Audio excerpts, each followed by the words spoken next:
I have to say that the people who surprised me the most were black women. Black men did not want any part of it. Really?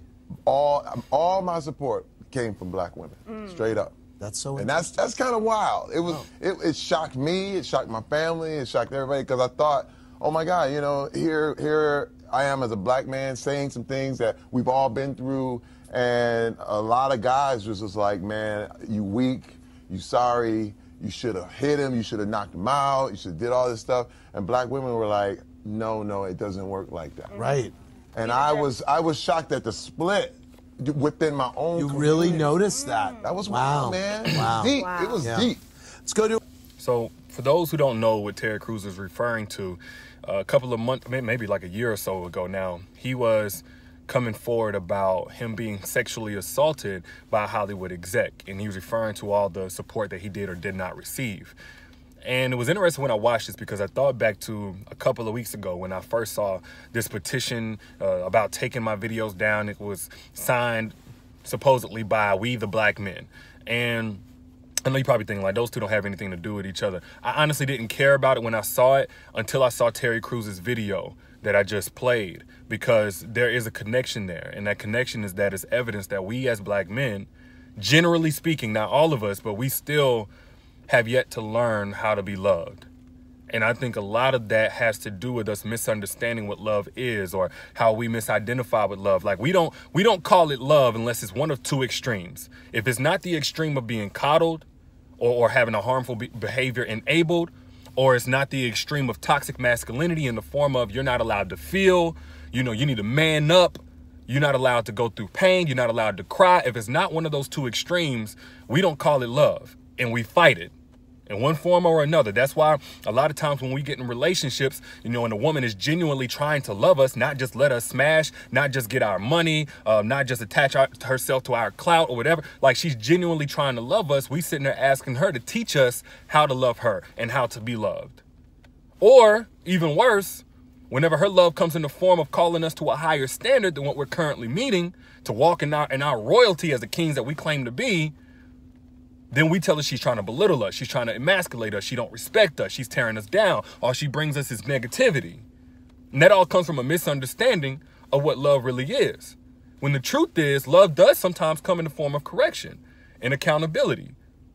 But it's like if you get coddled for so long, any accountability feels like an attack. Therefore, we get defensive and we can't take from that message of accountability what we need in order to move forward. Love also comes from, or should come from us in the form of support for our fellow brothers when they're coming forward with their story of pain or trauma, you know. And I saw people in Terry Crews' comment section talking about, you know, black men are horrible, black men are this. No, black men are not worse than any other race of man when it comes to character. But black men, more than any other race, internalize our hurtful, traumatizing, painful, scary experiences as something to be ashamed of and embarrassed about, something that we're weak for going through, especially weak if we're still being affected by it and need somebody to talk to today. So what Terry Crews experienced was a lot of us projecting that on him. Not because we're just horrible people, but because that's all we know. And what's most saddening about this whole situation is that I see us embracing each other, but only when we're entertaining each other.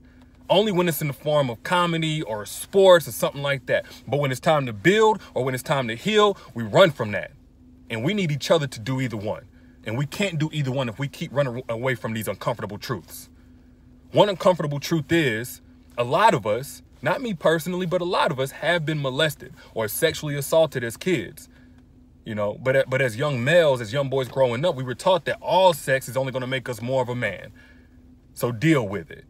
Unless it comes from another man, then it's gay in a bad way, and we need to be embarrassed or ashamed and never speak on it. Hide it from the world because nobody's going to accept us. Another uncomfortable truth is there are a lot of fuckboys among us. Too many to keep ignoring or supporting or befriending, especially when they're damaging the same women that we claim to love and care about. And another uncomfortable truth is, and this might be one of the most important, is that, fellas, we need help. We need help for the things that we've been through. We don't need more alcohol as an escape. We don't need more weed as an escape. If you do it recreationally, okay, but not as an escape, not as a distraction from the damage that's been caused to you. We don't need more women. We do need to get to the bag, but that won't fix this. We need help. professional help, therapy. We need to cry. We need to tell our stories. We need a safe space to tell those stories without trying to leverage them as justification for harming somebody else.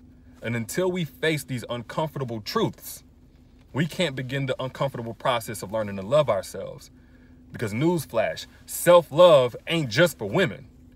And if we can't love ourselves, we can't love each other in the form of support for one of our brothers whenever he's coming forward with his story, instead of ridiculing him. And if we can't love ourselves and we can't love our fellow brothers, we can't love each other, guess who else we can't love? Our women. So y'all let me know what you think in the comments, man. I'll let y'all later. Peace.